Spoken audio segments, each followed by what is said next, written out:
महानगर के तमाम उपनगरीय क्षेत्र की अगर हम बात करें तो वहां पर कई समस्याओं से स्थानीय लोग जूझ रहे हैं और बाघ देवी नगर आज देख रहे हैं कि ये है और यहाँ पर बड़े पैमाने पे लोग रहते हैं।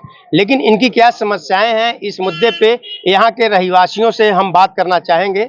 रही बात की बाघ देवी नगर के बगल में आप देख रहे होंगे तो जेसीबी खड़ा है, सड़कें खुदी हुई हैं और धूल मिट्टी का अंबार जो है यहाँ पे लगा हुआ है। गाड़ियां जो खड़ी हैं आप उन्हें देख करके अंदाजा लगा सकते हैं कि उनके ऊपर कितनी धूल मिट्टी है। और इस धूल मिट्टी को जब सीनियर सिटीजन जो होते हैं या बच्चे होते हैं, जब उनके देखा जाए तो वो यहाँ रहते हैं तो उन्हें कितना नुकसान पहुंचाती होगी। सबसे पहले मैं आपसे जानना चाहूंगा कि बाघ देवी नगर में आप रहते हैं, यहाँ की समस्याओं से क्या क्या निजात आपको मिली पिछले चुनाव में, और महानगर पालिका बिल्कुल चुनाव नजदीक आ गया है। क्या लगता है आपको कि इस बार कौन सत्ता में आएगा और आपकी समस्याओं का समाधान करेगा? अभी इस बार तो हमारे हिसाब से उद्धव बाला साहब ठाकरे की सत्ता आएगी। राज ठाकरे के साथ में हमारी युति सरकार आएगी और आशा करते हैं कि हमको निजात मिलेगा ये धूल मिट्टी ये सब इससे। देखा जाए तो अभी आप बोल रहे हैं कि राज ठाकरे और उद्धव ठाकरे, लेकिन कल भी एक बैठक हुई और आज भी एक बैठक उनके दल में हो रही है। क्या लगता है कि अगर ये दोनों भाई एक साथ आते हैं तो खास तौर से महानगर चुनाव जो मुंबई का है इस पर कितना असर पड़ेगा? अभी महानगर पालिका का तो अभी अपना बता सकते हैं सर, बाकी बाहर का तो नहीं बोल सकते। अभी देखते हैं कुछ। अभी यहाँ पे तो ऑलरेडी मराठी क्राउड है पूरा, सब अपने ही है, लेकिन उनके हिसाब से कुछ तो चेंजेस होएगा, कुछ चेंज चाहिए सर। इसके पहले की अगर हम बात करें तो कौन यहाँ पे नगर सेवक था? इसके पहले बालकृष्ण ब्रिज थे, वो शिवसेना की तरफ से थे, लेकिन अभी वो अपने इसमें शिंदे गढ़ में, शिंदे साहब के गढ़ में है। समस्याएं क्या हैं आपके क्षेत्र की? समस्या है सर यही है, धूल मिट्टी आते जाते, ये धूल मिट्टी का जा रहे, कुछ ये नहीं है। मतलब जो 12 बजे आप बताइए। हम लोग का समस्या कुछ नहीं है, खाली खाली ये धूल मिट्टी का समस्या है। ये टाइम पे स्कूल का वैन, मतलब जो 12 बजे स्कूल से निकलते हैं वो 2 बजे घर पे आ जा रहे हैं लड़के लोग। खाली ये धूल का बस, हम लोग को बाकी कोई प्रॉब्लम नहीं है।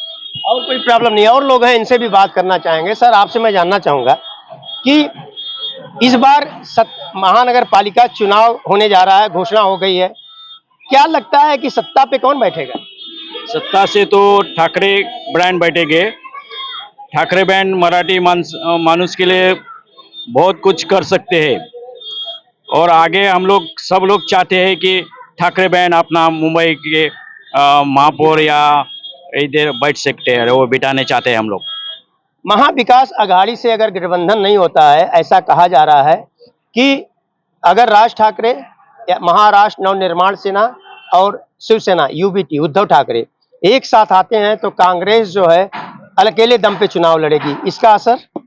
कांग्रेस का कुछ असर तो नहीं होएगा इसके ऊपर, क्योंकि हम लोग तो सक्षम है, ठाकरे बैंड तो सक्षम है।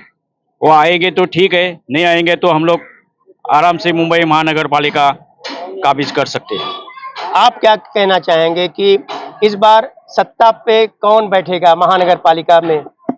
ठाकरे ब्रांड। क्या रीजन क्या?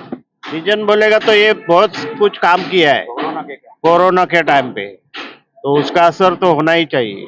पिछले अगर कई सालों का रिकॉर्ड देखा जाए, 20-25 साल से महानगर पालिका पे हमेशा शिवसेना का कब्जा रहा है, लेकिन शिवसेना का जो दो फाड़ हो गया, एक नाथ शिंदे अलग हो गए, तो इसका असर क्या इस चुनाव में पड़ेगा आपके नजर? पड़ेगा ठाकरे ब्रांड ही आएगा गारंटेड के साथ। अगर महाराष्ट्र नवनिर्माण सेना के अध्यक्ष राज ठाकरे और उद्धव ठाकरे एक मंच पे आते हैं और इस बार चुनाव जो है मिल करके चुनाव लड़ते हैं महानगर पालिका का, तो आपको क्या लगता है कि मुंबई में जो 27 वार्ड है इस पे कितना असर पड़ेगा?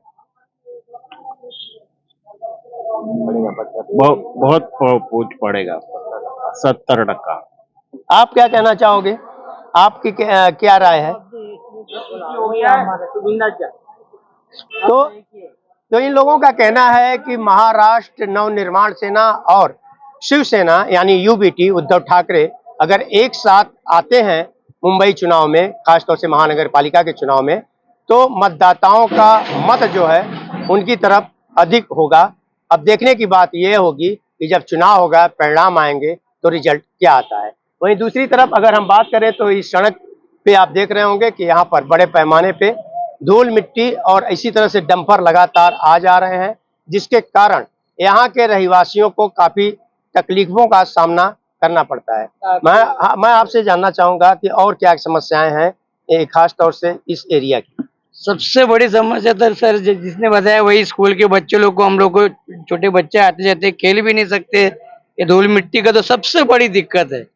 सबको लेटर देके हो चुका सर, कुछ ये नहीं है। और जो इसके पहले नगर सेवक थे वो शिवसेना में ही थे, उद्धव ठाकरे जी के ग्रुप में, तभी ये सुविधा हुई हमारा सीवरेज का वगैरह, तभी हुई थी। बाद में सब ये चेंज हो गया, अभी अपने इसमें शिंदेगढ़ में चले गए। उसके बाद से तो कोई नगर सेवक है ही नहीं है। बस ये धूल मिट्टी का ही हमको सबसे बड़ा दिक्कत है सर जी। बहुत बोलते बहुत, स्कूल के आए आते जाते डंपर आते जाते रहते, टायर फटते। यहाँ की जबकि एक रिलायंस वाले का डेथ भी हुआ था, टायर फटने से पत्थर लग के उनको एक आदमी डेथ भी हुआ था। तो कोई उसका कोई हल ही नहीं है। किसके पास कंप्लेंट करे कुछ पता नहीं। कंप्लेंट कर करके हम लोग थक चुके हैं। छोटे बच्चे लोग जो हमारे वैन से जाते हैं उस जाएंगे तो उनको आने जाने में 1 घंटा लगता है, जबकि पैदल स्कूल ज्यादा से ज्यादा 20 मिनट की दूरी पे है, दहीसर स्टेशन की तरफ 20 से 30 मिनट की दूरी पे।